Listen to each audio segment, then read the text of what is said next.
معزز سامعین السلام علیکم۔ آپ سے گزارش ہے کہ آپ ہمارے اس چینل کو سبسکرائب کر دیں اور ساتھ ہی گھنٹی کے آئیکن کو دبا دیں تاکہ ہماری آنے والی ہر ویڈیو سب سے پہلے آپ تک پہنچے۔ شکریہ۔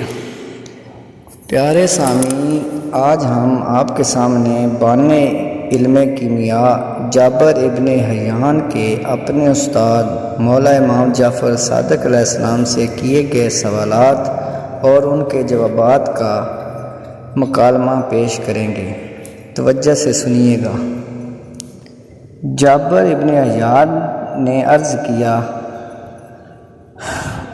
مولا آپ سے ایک سوال کرتا ہوں۔ امام جعفر صادق علیہ السلام نے فرمایا، جو کچھ پوچھنا چاہتے ہو پوچھو۔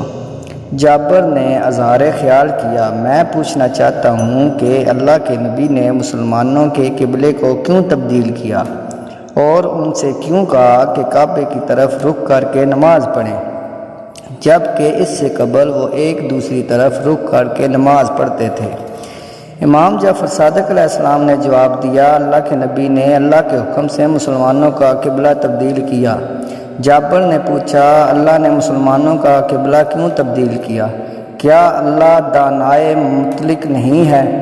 امام علیہ السلام نے فرمایا، وہ دانائے مطلق ہے۔ جابر نے کہا، وہ دانائے مطلق ہے اور آئندہ پیش آنے والی ہر چیز سے آگاہ ہے، تو اسے پہلے ارادے کو تبدیل نہیں کرنا چاہیے، کیونکہ ہم انسان اپنی نادانی کی وجہ سے اپنی زندگی میں ارادہ تبدیل کرتے ہیں۔ آج ہم ارادہ کرتے ہیں اور پھر اس پر عمل کرتے ہیں۔ چند مہینوں یا چند سالوں کے بعد تجربہ حاصل کرتے ہیں اور سمجھتے ہیں کہ ہم نے غلطی کی ہے، پھر ہم اپنے ارادے میں تبدیلی لاتے ہیں اور ایک دوسرا کام انجام دیتے ہیں۔ لیکن اللہ جو دانائے مطلق ہے، غلطی نہیں کرتا اور ہم انسانوں کی طرح تجربے کا محتاج نہیں۔ وہ مستقبل میں پیش آنے والے تمام واقعات سے آگاہ ہے۔ اس کا ارادہ مستقل اور ابدی ہے، اور پھر اس نے ارادہ کیوں تبدیل کیا؟ اور اللہ نے پیغمبر کے ذریعے مسلمانوں کو کیوں کہا کہ بیت المقدس سے ہٹ کر کعبہ کی طرف نماز پڑھیں، جبکہ اس سے قبل مسلمانوں سے کہا گیا تھا کہ بیت المقدس کی طرف نماز پڑھیں؟ امام جعفر صادق علیہ السلام نے فرمایا، اے جابر، تیری استدلال کا ایک پلڑا درست ہے لیکن دوسرا پلڑا درست نہیں، اس سے بھی بڑھ کر یہ کہ تم نے دوسرے پلڑے کو مد نظر نہیں رکھا۔ جابر نے پوچھا، دوسرا پلڑا کون سا ہے؟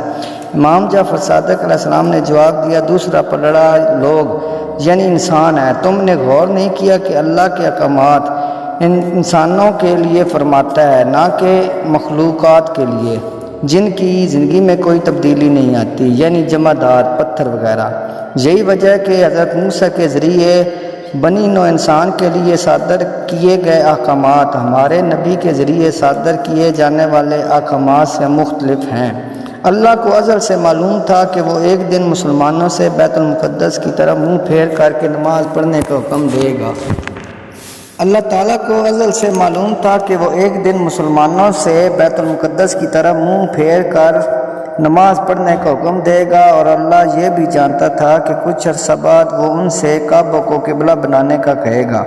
اللہ کے احکامات میں اور تم آج جو تبدیلی مشاہدہ کرتے ہیں وہ اللہ کے نزدیک مستقل قوانین ہیں، کیونکہ اللہ نے ازل سے ان کی پیشگوئی کی ہوئی ہے، مگر ہم یہ خیال کرتے ہیں کہ خدائی احکامات میں کوئی تبدیلی نہیں آتی۔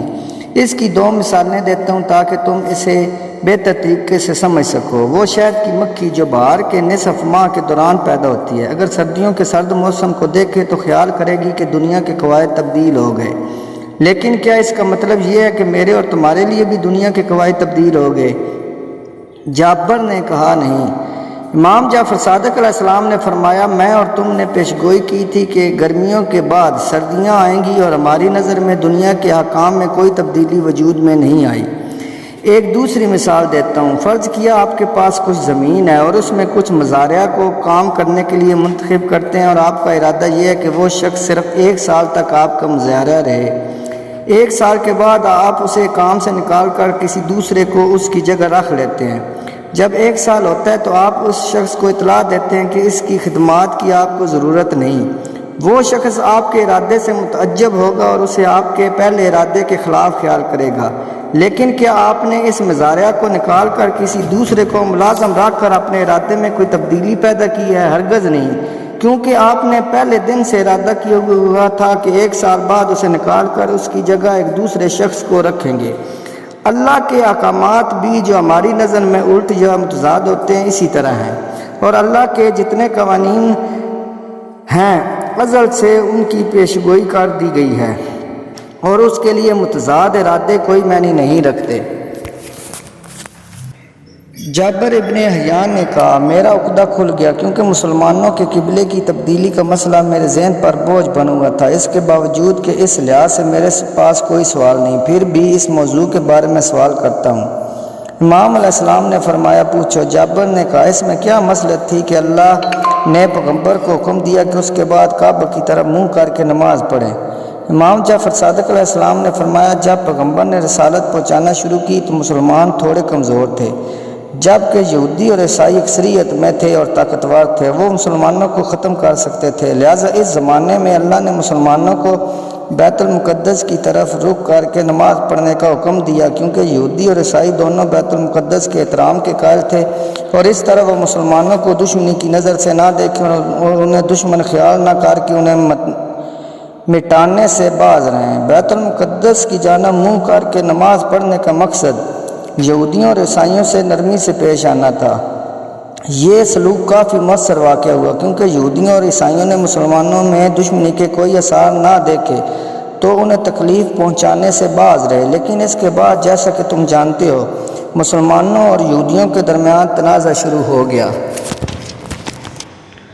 جابر بن حیان نے کہا، جیسا آپ فرما رہے ہیں اسی طرح ہوا ہوگا، اور مسلمانوں کے بیت المقدس کی طرف نماز پڑھنے سے یہودی اور عیسائی مطمئن ہوئے ہوں گے، لیکن اللہ کے اس حکم میں کیا مصلحت تھی کہ مسلمان کعبہ کی طرف نماز پڑھیں؟ کیا یہ نہیں ہو سکتا تھا کہ اللہ تعالیٰ کسی دوسری جگہ کو مسلمانوں کا قبلہ قرار دے دیتا تھا؟ امام علیہ السلام نے فرمایا، تجھے معلوم ہے اللہ کے نبی کے مدینے سے آ کر مکہ فتح کرنے سے پہلے کعبہ کی کیا حالت تھی؟ جابر نے کہا، مجھے معلوم ہے، بت خانہ بنا ہوا تھا۔ امام نے فرمایا، ان بتوں کی کون پوجا کرتا تھا؟ جابر نے کہا، جزیرہ عرب کے لوگ۔ امام علیہ السلام نے پوچھا، جزیرہ عرب میں کون لوگ بت پرست نہ تھے؟ جابر ابن حیان نے کہا، یہودیوں اور عیسائیوں کے علاوہ کوئی ایسا شخص نہ تھا جو بت پرست نہ ہوتا۔ امام علیہ السلام نے فرمایا، کعبہ میں تمام جزیرہ عرب کے قبائل کے بت رکھے ہوئے تھے، اور اسی بنا پر کعبہ تمام عربوں کے لیے محترم تھا۔ جب اللہ کے نبی نے مسلمانوں سے کہا کہ کعبہ کی طرف منہ کر کے نماز پڑھیں تو نہ صرف یہ کہ وہ حیران نہیں ہوئے، بلکہ میں کہہ سکتا ہوں کہ کعبہ کی طرف نماز پڑھنا ان کے لیے بیت المقدس کی طرف نماز پڑھنے سے کہیں آسان تھا، کیونکہ جب سے ہوش سنبھالا تھا کعبہ کا احترام کرتے تھے، اسی لیے قبلہ کی تبدیلی کو جزیرہ عرب کے مسلمانوں نے راضی خوشی قبول کر لیا۔ جابر نے کہا، لیکن اسلام جزیرہ عرب تک محدود نہ رہا بلکہ مزید پھیلا اور مشرق مغرب تک پہنچا۔ امام نے فرمایا، اسی طرح ہے۔ جابر نے خیال کیا کعبہ ان لوگوں کے لیے محترم نہ تھا جو عرب نہ تھے۔ امام علیہ السلام نے فرمایا، چونکہ اللہ کے پیغمبر نے اللہ کے حکم کے مطابق کعبہ کو مسلمانوں کو قبلہ بنایا تھا، لہٰذا وہ قومیں جو عرب نہ تھیں جب مسلمان ہوئیں تو ان میں کعبہ کے لیے احساس احترام پیدا ہوا، اور تمام دنیا کے مسلمانوں کے کعبہ کی طرف نماز پڑھنے سے مسلمانوں کو ایک روحانی مرکز ملا جس کی مثال کسی بھی گزشتہ مذہب میں نہیں ملتی۔ آج مشرق میں رہنے والا مسلمان مغرب میں قیام پذیر مسلمان کی طرح کعبہ کی طرف منہ کر کے نماز پڑھتا ہے۔ جابر نے سوال کیا، کیا یہ مرکزیت زیادہ اہمیت کی حامل ہے یا مسلمانوں کا حج کے لیے مکہ جانا اور وہاں اجتماع کی صورت اختیار کرنا؟ امام علیہ السلام نے جواب دیا، یہ مرکزیت حج کے لیے مکہ جانے سے زیادہ اہمیت اور روحانی مفاد کی حامل ہے، کیونکہ بہت سے مسلمان ایسے ہیں جو مالی استطاعت نہ ہونے یا راہ زنی یعنی ڈکیتی وغیرہ کے خوف کی وجہ سے زندگی میں ایک مرتبہ بھی حج پر نہیں جا سکتے، لیکن دنیا کے ہر کونے میں رہنے والا مسلمان رات دن 5 دفعہ کعبہ کی طرف منہ کر کے نماز پڑھتا ہے، اور کہا جا سکتا ہے کہ ہر شب و روز تمام مسلمانوں کی نگاہیں 5 مرتبہ کعبہ میں پہنچتی ہیں۔ گویا دنیا کے تمام مسلمان شب و روز 5 مرتبہ ایک دوسرے کی آنکھوں سے آنکھیں ملاتے ہیں۔ اسی طرح دنیا کے تمام مسلمانوں کے اعمال اجتماعی ہیں، کیونکہ وہ ایک ہی قبلہ کو مرکز عبادت قرار دیتے ہیں۔ گویا مسلمان ہر نماز میں وہاں پہنچتا ہے اور دنیا کے مشرق و مغرب میں کروڑوں مسلمانوں کی تکبیر کعبہ میں سنی جاتی ہے۔ یہ مرکزیت کسی سابقہ مذہب میں موجود نہیں اور نہ ہی آئندہ ہوگی، کیونکہ دین اسلام وہ آخری دین ہے جو اللہ نے انسان کے لیے مقرر کیا ہے۔ اسلام کے بعد کوئی دوسرا آسمانی مذہب نہیں آئے گا۔ جو کوئی اسلام کے بعد پیغمبری کا دعویٰ کرے جھوٹا پیغمبر ہے اور اللہ تعالیٰ کی طرف سے مبعوث نہیں ہوا بلکہ وہ جیلی ہے۔